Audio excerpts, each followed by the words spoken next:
Welcome to the Humourology Podcast with me, Paul Boross, and my glittering lineup of guests from the worlds of business, politics, sport and entertainment, who are going to share their wisdom and their use of humour with you. Humourology is the study of how humour can dramatically improve your business and your life.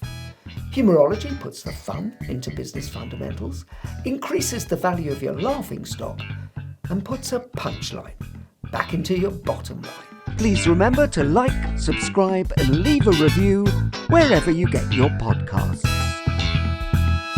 My guest on this edition of the Humourology Podcast is best known for elevating the simple act of walking into a tool for healing and adventure. You can find her travelling the globe on televisions across the country as a presenter for Countryfile, Britain's Best Walks, and Wainwright Walks in the Lake District, just to name a few. When she isn't strolling around picturesque countryside, you can find her writing in her books and on her wonderful website, The Outdoor Guide, about her journey and finding the value of walking in nature.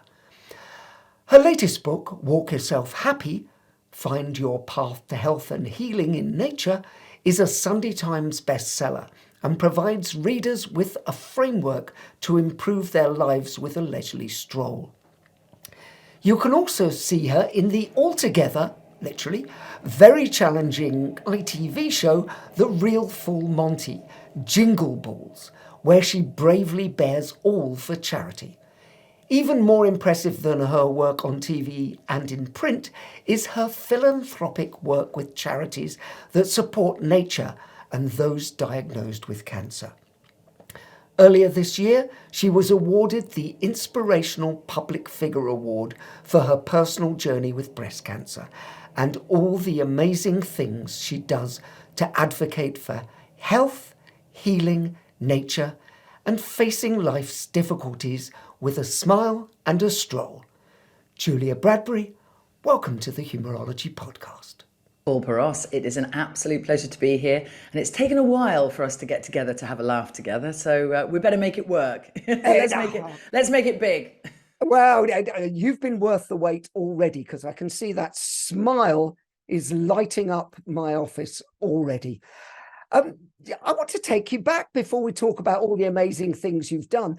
You were brought up in Rutland and then Sheffield. Your dad was an engineering industry marketing director and your mum ran a fashion business. Was humour valued in your family? Yes, definitely. I think I remember my mum and dad laughing together very, very fondly. They've both got a good sense of humour. My dad's sense of humour is slightly old school, which is probably why I like Carry On films so much. My mum has a real sense of the ridiculous and is somebody who can laugh at perhaps situations that we shouldn't be laughing at, you know, those darker situations. And it's a trait that I've picked up and my sister Gina and I have picked up as well. So yeah, you'll find us sometimes trying to control ourselves in situations where we should be more serious. Well, yeah, but that's sometimes the way to get through serious situations, isn't it? To actually see the funny side. Yeah, it is. It's a defense mechanism in a way, isn't it? And it sort of overcomes a certain awkward moment as well. And yeah, you have to try and see, I think, the humour in most things, although sometimes it can be a bit difficult. Well, it certainly can. The Jesuits say, give me a child of 7 and I will give you the man or woman. Can you describe the young 7-year-old Julia Bradbury? Was she humorous? Yes, I was actually. I really enjoyed theatre and performance. And here's a clue. My older sister Gina, she's 10 years older than I am. She was performing in her school play and I disappeared at half time and nobody could find me until they looked up and I had found my way up to the stage, backstage, and appeared in the middle of the curtains and started doing a little performance during half time, which Gina found absolutely mortifying because I was that very, very annoying young sister. And my parents, I think, found it quite funny. But I had an emu when I was growing up. You know, I loved Rod Hull and Emu. And I found that sense of humour, I really, really enjoyed that alongside Tiswas. So I liked people being sort of like pied in the face with custard pies. Yeah, that always made me laugh. And there was a lot of that going on Tiswas, which goes to show how old I am. And yeah, I had my own emu doll. And the emu doll, I would do full dress up. So I'd be dressed as a clown, and then I would do the whole performance, and I would do the thing where emu strangles you and all of that malarkey. So yeah, I guess that's humour, isn't it? Well, yeah, of course it is. And it's perfect childhood humor as well, isn't it? It's, it's the falling over and the pratfalls and all those things, which are always funny, Yeah, the slapstick. I mean, to this day, I still find things like food in your teeth. I still find that really funny. If somebody and you have a bite of a chocolate brownie and then you smile with all the chocolate, and my sister and I, Gina, will do that together, and we'll laugh at. Very juvenile, but a little bit of fun as well. But you're very close as sisters. Our listeners won't know this, but I happen to know Gina very well and known her for many years, and she is a real laugh as well. We've spent many times down in television festivals in Cannes, just giggling and laughing. She is a really fun person. You said there's 10 years difference, but was there already a bond as sisters when you were young? Well, we went through, I think we went through a sort of a sibling graph of love and loathing, shall we say. I always loved her, but I was the annoying younger sister, and I always cramped her style because I wanted to be where she was, and I wanted to be who she was, and all of that, because I looked up to her so much. And remember, I was 6, she was 16, and ergo I was 7, she was 17. So I was increasingly annoying, and she was becoming increasingly more cool as she reached teenagedom and beyond. So it was an interesting relationship when we were living together in the house together. But then she left when she was 16. She left home and got her first job. So we didn't have that much time that I remember. I don't remember when I was a baby, when I was born, of course. I have no recollection. She remembers more than I do. But we were thrust together again when I was 17 or 18. I moved to London, and Gina lived in a flat in Maida Vale and was working in my mum's business, I think, by that stage. And she had to put up with a little sister who came to live with her. And we had a horrifying first year together where we were trying to find our way. I wasn't keen on doing things like washing up and the laundry.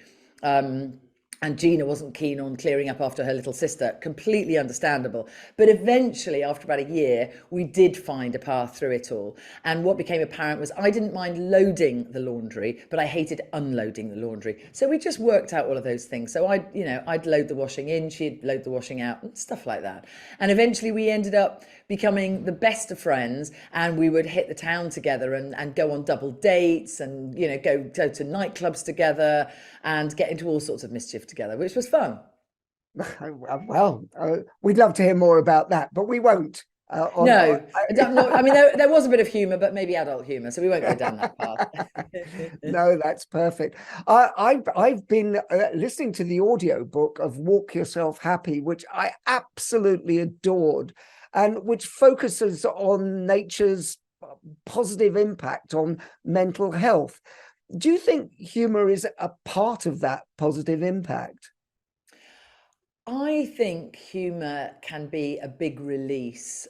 We already touched on it at the beginning of this chat, that sometimes we can use humour in awkward or sad circumstances to overcome grief or awkwardness. And I think it is a release.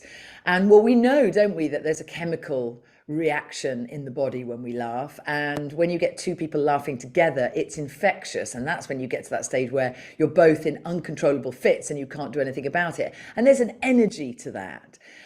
So I think, yes, when you hug somebody and when you spend time outside looking at trees, your oxytocin levels increase. That's your one of your love hormones. And I'm sure serotonin increases when you laugh as well. And we know one of the things that I do in the morning now, I'm not a morning person. I don't love the mornings, but I do force myself to smile when I wake up in the morning, because there is a chemical reaction. When you smile, something happens upstairs in the brain chemistry. So that's a better way to start your day than going, oh, here we go again. So yes, I would say that alongside taking a good walk, having a good laugh and doing a good bit of breath work is very good for you mentally. Well, it's very interesting that you talk about the smile, because actually, as a psychologist, I've done lots of research and looked at lots of the research. And actually, the brain chemistry does change when people smile. And you can change your whole mood just by smiling. In fact, there was, I think it was the University of California who did a study whereby they gave half the group an SSRI, a serotonin reuptake inhibitor, happy pills, and the other half of the group were just given the task to, in the morning for 5 minutes and in the evening for 5 minutes, go up to a mirror and smile. And they found, when they actually studied the brain chemistry, that they were equally as happy. Yes, and I suppose that would be something to do with similar studies which will explore things like mindfulness or breath work, just taking the time. If they were asked to take that time to look in a mirror and to smile for 5 minutes, there, first of all, there would be that connection with oneself, the inner self, and also the sense of the ridiculous, which would make you smile in itself. And then on top of that, you're sort of stacking multiple beneficial behaviors, aren't you? Because we know that if you can spend 5 minutes in the morning being mindful, if you can close your eyes and you can just listen to the sounds around you, concentrate on your breathing, same if you're outside and if you're walking, if you can concentrate on the steps that you're taking and listen to the birds and listen to the breeze and the leaves, we know that that has a positive impact on brain chemistry. We know that that changes brain chemistry as well. And I think they're probably all part of the same family, in as much as it's taking the time to be still, to focus on something other than just yourself, and just give yourself that breathing space, which is what we're all missing so much in today's world. We are frantically moving from place to place, from email to email, from home to work. We're on the bus, we're on the train, and then we get to work, and then we've got the emails, and then we've got a meeting, and we just, these days, we're all, I think, guilty of something that I call it the indoor epidemic. We don't spend enough time outside at all. We don't move very much anymore as a species. And we don't just take the time. And that is something that I learned a lot about when I was writing my book, Walk Yourself Happy, and something that I've explored more and more in the past couple of years since I was diagnosed with breast cancer. Because once I was diagnosed with breast cancer, my first question was why? And then it was, right, okay, how am I going to maximize my health in order to survive this trauma and in order to get through it? And taking time, being present and focusing on important things and moments of calm has become a non-negotiable in my daily routine now. Well, I think that's really interesting, because I mean, you talk about that walking outdoors surrounded by nature has a calming effect on the mind, and it reduces stress. This is all in the book, which and it reduces stress and anxiety, I think, allowing us to connect with our inner selves. How do you recommend that individuals infuse that calmness into their daily lives? You just talked about how busy we all are, and especially during moments of high stress and anxiety. Yeah, well, there are a couple of techniques and tools that I have learned over the past couple of years. First of all, you have to think about this. You have to have an intention. There's intention and there's attention. And I think the intention has to be that you are going to make sure that you take breaks throughout the day, because, and I think the because bit changes for everybody, but the overarching reason is, by taking a bit of time for yourself, you are actually going to improve the outcome of your day. You're going to improve your productivity, you're going to improve your mood, you're going to improve the outcomes of the actions that you take if you just focus a little bit of time on the calm bit. So I talk about these things in the book called nature snacks. And what I say is, nature snacks are these moments that you can grab in between, say, a session on the laptop or a meeting or going from one place to another. And it means getting outside for a couple of minutes, or maybe you tend to an indoor plant, Or maybe if you can't get outside, you just open a window and look up to the sky or look up to the trees. That might be a higher canopy of trees that might be in your vision, in your eye line. You widen your gaze. You'll know as a psychologist that widen your gaze has an instantly calming effect on the brain, although we don't completely understand why. So these little things, they're little snacks, nature snacks that you can take at regular intervals. They will really, it sounds a bit trivial, but they will really improve the pace of your day and how you deal with your day. And the other tool that is very useful for everybody is breath. Again, this is something that we have lost sight of. There's nothing woo-woo about a breathing exercise. I mean, the seals do box breathing regularly throughout the day to make sure that they're in sort of prime mental condition, because obviously they're dealing in very adverse conditions and sometimes they're sleep deprived. So box breathing is when you breathe in, hold, and then breathe out for the same amount of time. So you could breathe in for 4, you could hold for 4, and then breathe out for 4. And there are all sorts of variations of breath work that we can all do like that, that will instantly calm your parasympathetic nervous system. So your system that is the rest and digest nervous system, as opposed to, I love the fact that the opposite of that is the sympathetic nervous system, and it is anything but sympathetic. The sympathetic nervous system is that fight or flight syndrome. It's that stressful situation. It's like the body and the mind thinking, oh my God, where are we going now? Or we're running, or what are we doing? So you can instantly get into the parasympathetic nervous system and calm something called your vagus nerve, which is a nerve that runs from the back of your head all the way down your body. You can calm it by doing things like humming or by breathing. So I do every morning, I wake up, and my routine is I wake up and I smile. And the first thing I do is I go to my bathroom window, I open the bathroom window, rain or shine. I have a little ledge, it's safe.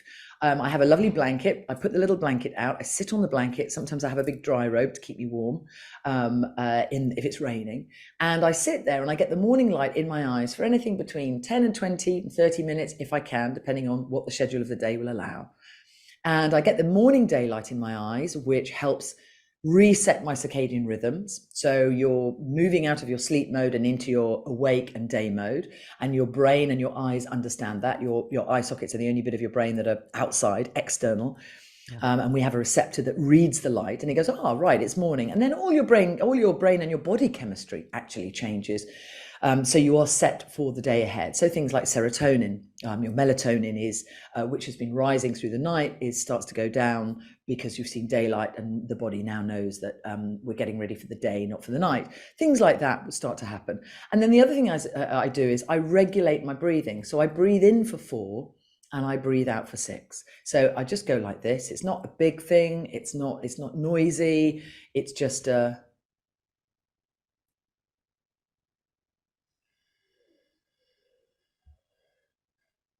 that's it. In for 4, through my nose, out for 6, through my nose. And I do that, as I say, 5, 10, 15, 20 minutes, whatever my schedule will allow. And that just sets me up for the day. And at any other time during the day, when I'm feeling a little bit stressed, I do regular walking, I do regular nature snacks. And so, for example, people say, I haven't got time. I had a breakfast meeting this morning. I'm in London today. Had a breakfast meeting this morning, and then I had to get to another appointment, and then I had to get to you. And I walked from the breakfast meeting to appointment number 2, and it was a 30-minute walk. And I wasn't any later than I would have been had I had to catch trains or buses or anything like that. I got the benefit of walking, so movement, exercise. I got some thinking time, and I could do some breathing along the way as well. So we can build these habits into our lives if I think we fully understand how important they are, if we understand how important they are to our health and our mental health, and if we are conscious of them, if we give them the intention, we can then give them the attention that they deserve.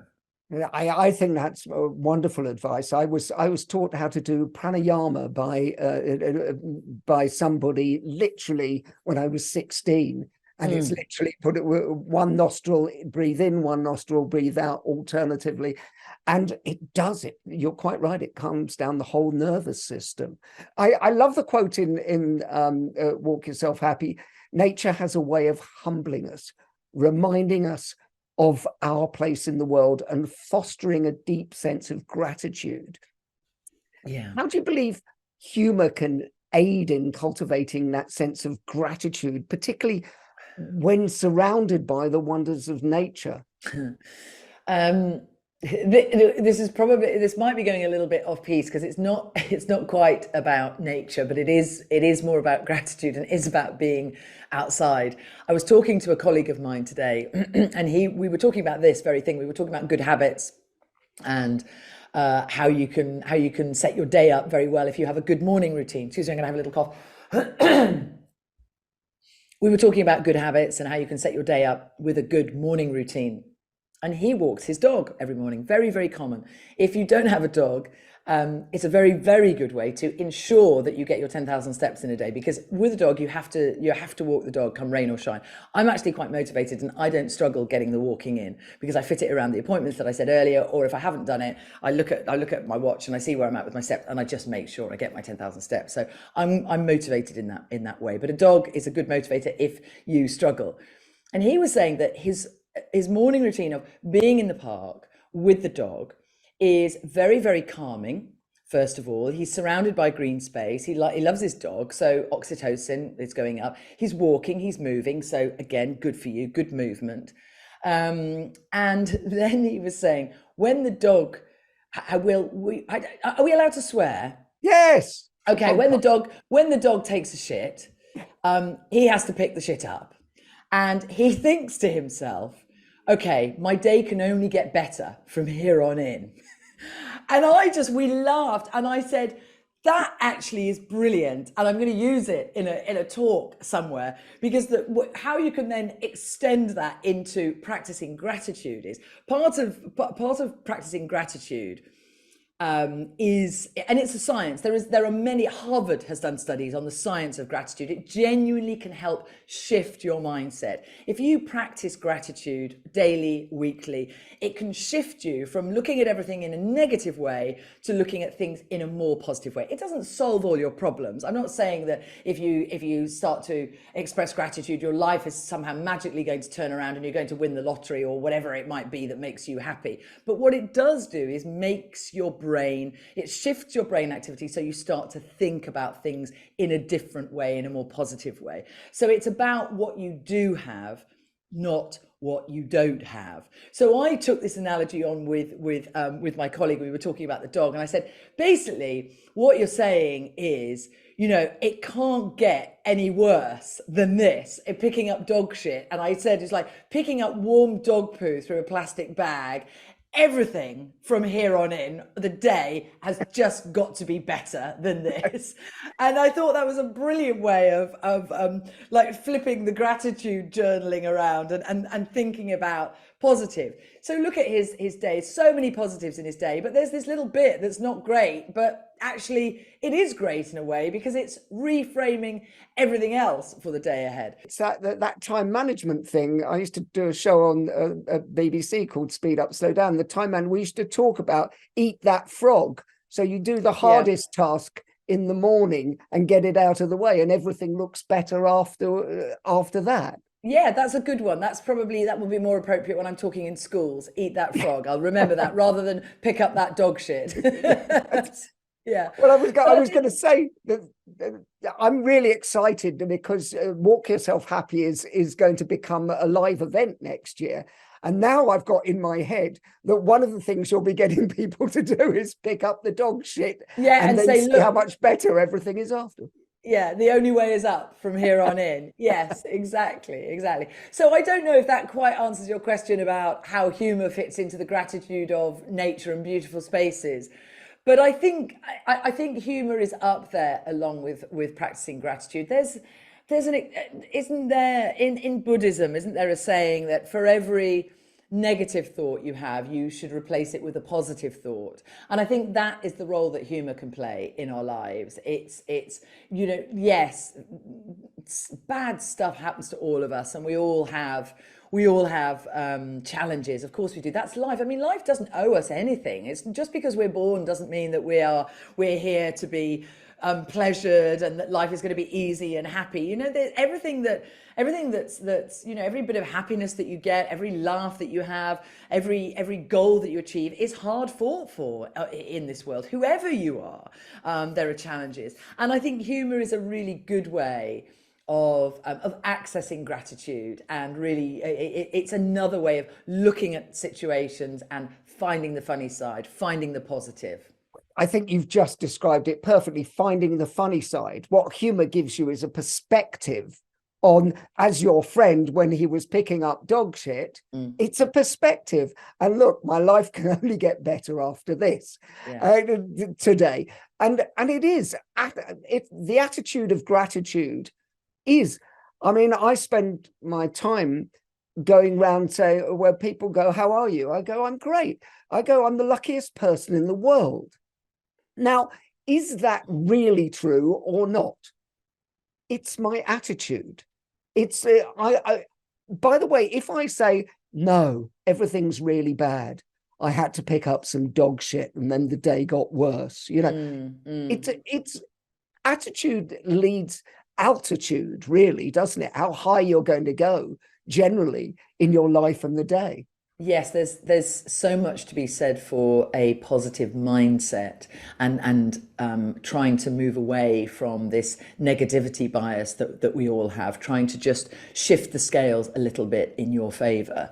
And it sounds a bit cheesy, and it sounds sort of a bit of a cliche to say things like, your thoughts do have an impact on your mood, and they do have an impact on your outward personality as well. But they do. I genuinely believe that how we think, what we think, alongside our actions, I think these things really do play a role in the success that we have in life. And I don't mean the success that we have in life as in how big your car is, or what you've amassed over the course of your lifetime. I mean your success in terms of happiness, and friends and family, and loving your work, whatever it might be. It definitely makes a difference. And I'm sure if we got the same set of people who did the smile and laugh in the mirror for 5-minute exercise, if we got them to say shit things about themselves, negative things about themselves, and focused on all their bad qualities, their bad points, I'm sure that you'd be able to read a marked change in their brain chemistry if that was what they did for 5 minutes as well. And it wouldn't be a positive one. I think you're absolutely right. And there's a lot of social science around this. People, even if people want to attract a mate, if you focus on all the bad things about yourself, nobody's going to go out with me because of the size of my bum, or my ears stick out, or I'm too tall, not tall enough, or everything. That's what you're focusing on. The most beautiful, perfect person in the world could walk past you and you go, no, they'll never like me. Yeah. Attitude, it comes down to that again. And an attitude, what I've found about you is you have a fun attitude, which comes across in person and on screen, where you're just sort of like, you're entering into it with a real fun attitude to going forward. And I was going to say, I just watched as a preview copy, the Real Full Monty Jingle Balls. Mm-hmm. As a cancer survivor, your involvement carries personal significance. How do you hope this experience contributes to the wider conversation around regular cancer checks and awareness? Well, I tell you, for listeners who aren't familiar with the Real Full Monty, and there might be listeners outside the UK who don't know what it is, you will have seen, or you might have heard about the film The Full Monty, in which a group of steel workers decide to perform a strip at a theatre in Sheffield to raise money.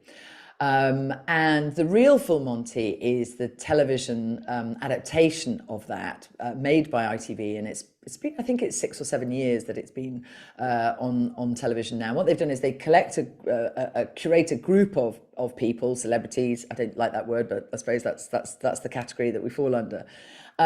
Who agree to take part in a routine which will end in a strip in a theatre in front of thousands of people at the end.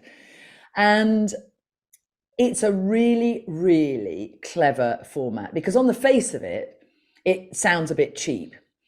And then when you really think about it, cancer's a horribly serious subject, and there's so much to build awareness about things like 1 in 2 of us will face a breast cancer diagnosis in our lifetime. 1 in 8 women will suffer from breast cancer during their lifetime. For me, 40% of cancers are preventable is a particularly important statistic, because I've become very passionate about prevention and staying as healthy as possible, and trying to look after ourselves, including taking time in our day to walk, to move, to laugh, to meditate, to exercise. All of those things contribute to our health, being socially fit, engaging with people. So why I was obviously, there was a question mark when the call first came in, do you want to do this? I was like, God, I don't think so. No, I mean, do I really want to get my kit off? Then my next thought was, well, actually, I've already done it, because I made a documentary during my breast cancer diagnosis called Breast Cancer and Me. And again, for listeners who don't know, part of my treatment for my breast cancer was to have a mastectomy. So I lost my left breast, and I had an immediate reconstruction. So it was a big surgery, and that was my treatment. And it was very traumatic and one of the saddest and darkest periods of my life, but something that I got through, and something that I used the documentary I was making, Breast Cancer with Me, to help me as well, to be absolutely honest. And part of the documentary, towards the end of the documentary, I reveal my new breast, which my mum had seen it. I didn't want to look at it for weeks and weeks and weeks after the operation, because I just wasn't emotionally ready to do it. And when I eventually did do that, I did it on camera, because I wanted it to be a meaningful moment. And I was ready to do it. And I thought I would share it in that way, because there are thousands of other women who go through similar ordeals. And I wanted to do it for them and for their friends, for their partners, so that there was an understanding that this is a really big deal. And whether you go flat, or whether you have a reconstruction, whatever your outcome after a mastectomy might be, you're changed. You're a changed person physically, and you have to come to terms with that. So when I was then making this decision about the Real Full Monty, I was like, well, I've already got my boobs out on television, which is something I promised myself I would never do during my television career. So I've already done that bit in much darker and sadder circumstances. So actually, does that bit of this puzzle matter? And then I thought, well, no, I don't think it does. And then I thought about the mechanics of this show and what they do. And it's 2 1-hours that go out over ITV. And every minute of the program is building awareness about all sorts of different cancers. Everybody that's in the show has faced a different diagnosis, or they have a family member going through a diagnosis, or they've lost people tragically to a cancer diagnosis, and all the cancers: prostate, breast, brain, you name it. So it's an awareness of this horrible thing, the big C, but done with a light touch. You know, we're getting ready for a big performance. You see our chemistry building over the 2 shows. You see our nerves. You see our rehearsals. You see our mistakes. You see how the camaraderie between us builds, how the bonds between us build. And ultimately, you don't see much at the end, to be honest. It's all lights. But you do see us pull off this routine, which takes a bit of guts to do, to agree to do a show like this, and then, throw off your bra or your pants at the end of it. There is an element of bravery to that. And certainly as we're doing it collectively. So I just felt that the way that it tackles this subject was brilliant. And it was very different to my cancer documentary, which was very serious. And we looked into all sorts of different things. And the other thing is, we each got the chance, everybody that participates, from we've got actresses and well-known like TV and Instagram personalities. It's a really great cast, very, very varied, different age groups, and each of us got the chance and the opportunity in the series to explain why we were doing this. It's a straight down the camera, dead serious, this is why I'm doing it, no humor involved. And it's moving. It's really moving. And then we move on to something else, and it's dancing and it's music and it's light again, and there's a bit of humor. And that flick between very serious and then a bit more fun and humor, I genuinely think it's a clever way to tackle this subject. And it's noisy. Of course you do. It's a really great way of getting press, because everybody wants to ask you about what it's like to get your clothes off. And there you go. And there we go, full circle back to the humor of it all. And for me, If people ask, how do you feel about standing naked? Well, now I'm comfortable with the new me. I've really welcomed my new boob on board, and I'm quite slim naturally. I've got a naturally slim build, and my surgeon said to me, "Gosh," she said, you really are. We've got nowhere to take any fat from if we want to pump up your breast, because you don't have any fat anywhere." So I would have had to have had another procedure to get fat maybe from inside my thighs. It would have been a skin graft. I would have had weeks of wearing tight, uncomfortable trousers. I was like, you know what? I've been through enough. So I have my new boob, but I call it my mozzarella boob. So if you imagine mozzarella cheese, if you unpeel or take the mozzarella cheese out of its packaging, the mozzarella ball has grooves in it from the plastic packaging. And that's basically what my new boob looks like on the side, because I just don't have enough fat. There are folds in my skin and in my silicone bit, and it sounds really unappealing and unattractive, but I'm okay with it now. And the family all lovingly call it the mozzarella boob. So there you go. Well, you see, there's humour in action, isn't there? This is a very, very, difficult, serious subject, but you are making, in the loveliest way, light of it, because it's yours to own at that. And I think that's beautiful. And so it's a wonderful lesson for anybody. Humourology, I always say, is not about jokes. It's about lightness of touch. It's about humanity. It's about humility. And it's having a good humor about things. Of course, what you went through is very, very serious. But you have shown people that you can see the lighter side of it. And do you think that helps aid resilience in the long run? Yes, I do. I think, again, it goes back to that sort of art of practicing gratitude, practicing humor, being able to laugh at difficult situations, having a cold shower 3 times a week or whatever it might be. I think these are tools that really do build your resilience. And I'm not laughing at anybody else here. I'm not laughing at cancer. I'm not laughing at the diagnosis of people. I'm certainly not laughing at, the deaths that arise because of cancer. I'm just trying to find humor to help myself, to help me get through a really dark, difficult situation. And if I looked at my mozzarella boob all the time and hated it and felt, oh, I'm ugly, and it was a negative thing for me, I don't think that would help my health. I don't think that would help my outlook. I don't think that would help me as a person. And I could do something about it. If I wanted to go through another quite serious surgery and I wanted to get more fat from somewhere and inject, I don't want to. I've been through enough. I've survived a really big trauma. I've got through a big operation. I would rather focus on the things that I can now attend to, which are my mental health, my physical health, what I eat, who I surround myself with, what I consume. And I think that's an important thing, consumption. I think we tend to think of consumption as the food that we eat, but actually consumption is much more than that. It's what we consume. It's who we consume. Who do you surround yourself with? What are you watching? What are you ingesting into your brain? What do you do first thing, last thing at night before you go to sleep? That is consuming. That is, and I don't necessarily, it's something I have learned. So now I've got a few things. I'm not saying I never watch the news. I'm not saying I never listen to bad news, but I choose my time. And I don't, at night, I don't watch the news at night. I don't have difficult conversations at night. I will have those during the day, maybe on a walk. I used to wake up to the news in the morning on that would be the thing that would play out of the radio. I don't do that now. I wait for later in the day. I wake up to an interesting podcast or something that I'm going to find edifying or funny, or something that's going to put my brain in a good state for the day ahead.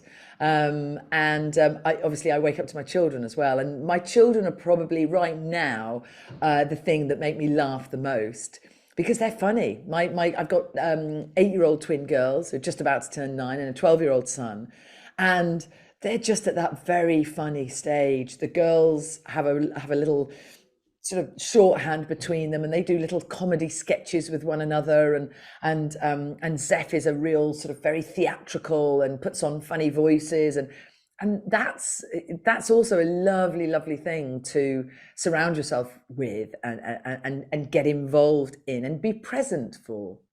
Well, and I think that's so important to general well-being, never mind recovery and all those things. And I think you made such a beautiful point about we can choose what we surround ourselves with. We can choose certain things. Okay, some people will say, "But I've got a difficult boss," and those kind of things. Well, but then we can choose our attitude towards them. That's one thing we can control the controllables. But when you get out of work, you can go, who are the people who really give me joy, who give me laughter?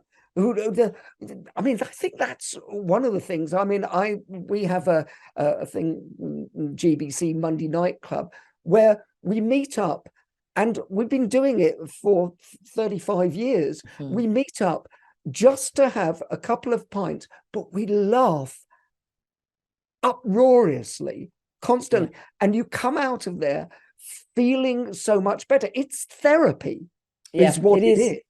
It is therapy, and we're finding as well, I get more and more messages from people who do that through walking. They've got walking pals, walking groups. Women walk together because they feel safer. Blokes, right now, actually, there are a team of men who are raising money for a charity, and one of them came to one of my book tour talks. And they only do it once a year. They've known each other since university, sometimes some of them before that time. And this is their weekend where they walk, they talk, they walk themselves happy, they raise money for a charity that they choose a different charity every year. And it's a really important part of their social calendar. This is the thing that none of them want to miss on an annual basis. And I think it's very important to have these things in our lives and to have these people in our lives. And those environments take nurturing, and they take a little bit of love, and you need to dedicate the time to those as well. And they are very, very important, not to be underestimated in your, what I call it your health puzzle or your health tree. We are the tree, we're the trunk, and then we have these branches, and the branches are essential. We need the nutrients, we need the light, so we need our roots. And each of our branches, you need nutrition, you need friendship, you need love, you need daylight, you need exercise, you need hydration. All of these things make up your healthy tree. It's not just one thing. I laugh when people say to me, I do quite a lot of posts about encouraging people to get outside or take better care of their health, or I'll talk about food quite a lot, cut down the sugar, think about the booze, all of that sort of stuff. And I get some pushback from some people, but ultimately it's about looking at everything. If somebody says to me, "Oh, well, I'm healthy, I go to the gym 5 times a week," I say, well, no, that means you go to the gym 5 times a week. That's good. That does mean that you're exercising regularly. Gyms are not the healthiest environment. Artificial light, very bad air pollution in gyms, lots of plastic equipment, lots of bad molecules in the air. So could you maybe split that and do a bit of outdoor exercise, not just all indoor exercise? And what else do you do? What else do you do for your health? And if you tell me you don't sleep properly, you haven't got any friends, you drink and you smoke, or you're not taking care of your mental health in any way, or you work all the hours that God sends, but you go to the gym 5 times a week, that's not health. No. And I think one of the things you talked about, which I don't think people talk enough about, was community. Walk Yourself Happy is partly about finding groups and friends and putting yourself in those situations. I at the moment run Myself Happy because I'm a member of the Wimbledon Windmilers, which is, I'm a coach there. Right. But it's community. Yeah. And by the way, when the runners get to a certain age and they don't want to, they all still come down and they walk. That's right. Yeah, that's you can walk within a run. Yes. And there are lots of people who take part in the marathon, the London Marathon, and marathons all around the world, and they don't run. They walk the marathons, and that's great. It's just, I mean, it's just about getting out there and but I can't stress too much how much your face lightened up when you were talking about friendship and community, because those things are so important as well. And if you can do it outside, actually, I would invite you we have a thing every month called, you're a speaker and a brilliant speaker, by the way, and people, I've seen you speak at live events and you bring award ceremonies to life. We have a thing called the Rambling Speakers, where once a month, all the speakers, we go to Richmond Park and we have a long ramble together in every sense of the word. So it is really important. This time has gone so quickly, but I really want to, before we go, get you to do quickfire questions. Oh gosh, okay, God, I hope this is the scary bit, the quickfire questions. Okay, what are we? There's nothing scary about this. Quickfire questions. Who is the funniest business person that you've met, Julia? Oh, well, this is easy, and you might argue that this person isn't a business person, but I would argue that they were very much a business person, because it would be Barry Humphries, Dame Edna Everage. So, I mean, and he made the business of making people laugh, and he was brilliant at it. And Dame Edna remains one of my favourite characters of all time. I just the pithy wit and the knockdowns just done in that beautiful way behind the glasses and the brightly coloured clothing. Absolute genius. Oh, I completely agree, and I will forgive you that, because I think he was a brilliant businessman as well. Yes. What book makes you laugh? Oh, what book makes me laugh? Oh, that's a good one. Oh, God. Was there one when you were a child that made you laugh? Okay, this goes back to our earlier conversation about dark humor. There's a book called Kill Your Friends by a man called John Niven. And I do believe he was in the music industry. I don't know if he still is in the music industry, but it's basically set in the music industry, and it's incredibly dark and macabre, and it's about how he literally gets away with murder. And the book is all about his darkest thoughts, and as somebody's talking to him, you're reading his real life thoughts about those people, and they're not very kind thoughts as well. And along the way, he kills a few. I'm not suggesting that this is behavior I condone, but very funny book. I have lots of friends in the music business who will attest to it being quite accurate. Yeah, they probably yes, and they probably know him, and maybe he did kill someone. Who knows? What film makes you laugh, Julia? Oh, this is easy. It's a very obscure film. I have always loved Walter Matthau. And I enjoyed so many of his films. So Walter Matthau is an old school movie star who shouldn't really have been a movie star, because he had this hangdog face, not traditionally good looking, but incredibly funny. And he's made some brilliantly funny movies. There's a very obscure movie called A New Leaf, which was made in 1971. I mean, I was barely a babe when it was made, but it was written and directed by a lady called Elaine Way. And in it, Walter Matthau plays a millionaire who loses all of his money, and his dark plan to get money back, because he has this very funny conversation at the beginning with his accountant, who explains that there's nothing left, and he just doesn't believe it. He goes, okay, but when can I buy my new car? It's like, no, you don't understand. You have nothing left. He goes, okay, well, what about the flat? He goes, no, you have to move from your flat. So he really doesn't understand. He's got no money left. Then when the penny finally drops, they come up with this plan that he's going to marry this slightly kooky, weird woman, because she's absolutely loaded and she's obsessed with plants in the garden. And he does marry her with the intention of killing her. There's a theme here, isn't there? Mm. Of course, they end up falling in love. And I'm not going to give the game away, because it's a really funny film. Look it up. I think it's available on things like Amazon Prime and Netflix. I think you can buy it for $2.99 or something. It is well worth it. There are many funny scenes, but there's one hilarious scene that we in the family repeat again and again, where he's helping her get dressed for an occasion. And it's a very sort of a balloon-like dress. And he goes, oh, no, I think you've put your head through the armhole.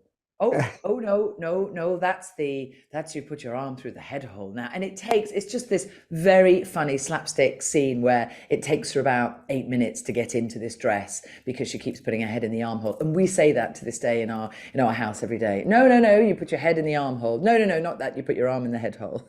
So yes, it's called A New Leaf. A New Leaf. Well, Walter Matthau, of course, The Odd Couple as well with Jack. Yes, Lemmon, which was an absolute classic for everything. Okay, I'm going to shift the other way on this question. What's not funny? Oh, well, if you believe Ricky Gervais, I think he would argue that everything is funny. That's his argument, isn't it? That he has the right to make jokes about everything. Yep. I don't think children dying is funny, and that's what might seem like an obvious thing to say, but I can't think of a circumstance where a joke about that is funny or that there would be an excuse for it. No, I think that's perfectly valid. I can't either, actually. And I'm of the mind most of the time to argue from the Ricky Gervais point of view of like, if you say it in the right way, but I think you've just hit on something that I can't find a way into at all. So I think you're 100% right. What word makes you laugh? Well, there are many words that make me laugh because I love words, and we play with words a lot in my family. With the kids, we sit around and we talk about words. But I particularly love the word, and it makes me laugh, catawampus. And what catawampus? So catawampus. Well, what you could say, you can go, oh gosh, it's been a bit of a week. Everything's gone catawampus. It means everything's gone a bit awry. Everything's gone a bit wrong. Everything's a bit this week. And it's just such a great word. Catawampus. What a catawampus. I'm trying to come up with a poem that fits in the word catawampus. There might be platypus might fit in with the word somewhere. I don't know. But yeah, catawampus makes me laugh. That's beautiful. What sound makes you laugh? What sound makes me laugh? Oh, I love carry-on films, back to the old slapstick. And I've got one of those voice box things. And there is, and I'm pretty sure it is Kenneth Williams' voice. It might be an impersonator of Kenneth Williams, but you press a button and various catchphrases of carry-on films come out. And there's one that goes, "Oh, matron, take me away." So it would be Kenneth Williams saying, "Oh, matron," or it would be Kenneth Williams laughing, going, "Get out of here." Or Sid James's laugh. Yeah. Yeah. I love that. All right. Penultimate question. Would you rather be considered clever or funny? I'm just happy to be considered. Beautiful answer. And finally, yes, desert island gags. Oh gosh, this is so hard. One joke with you to a desert island. What is it, Julia? Okay, all right. Are you ready? Are you standing by, Paul? You can barely contain yourself. I can barely hold myself back. Knock, knock. Who's there? Control freak. Control freak who? Okay, stop. Now you say control freak who. Yes. Yes. I would never get tired of telling that joke on a desert island. We're going to have to say it to a coconut. Yeah, everybody else would hate it. No, you're assuming that you're alone on the desert island. You might not be. Okay. Well, we've learned so much, and you know, anything that we thought might be a catawampus has not occurred. Excellent. And it's just been an actual perfect nature snack in live form. Julia Bradbury, thank you so much for being the perfect guest on the Humourology Podcast. Paul Boross, thanks for waiting for me, and thanks for making me laugh. Thank you. The Humourology Podcast was hosted by Paul Boross, produced by David Rose, music by Steve Hayworth, creative direction by Les Hughes, and additional research by Helen Sykes. Please remember to subscribe, like, and leave a review wherever you get your podcasts. This has been a Big Sky production.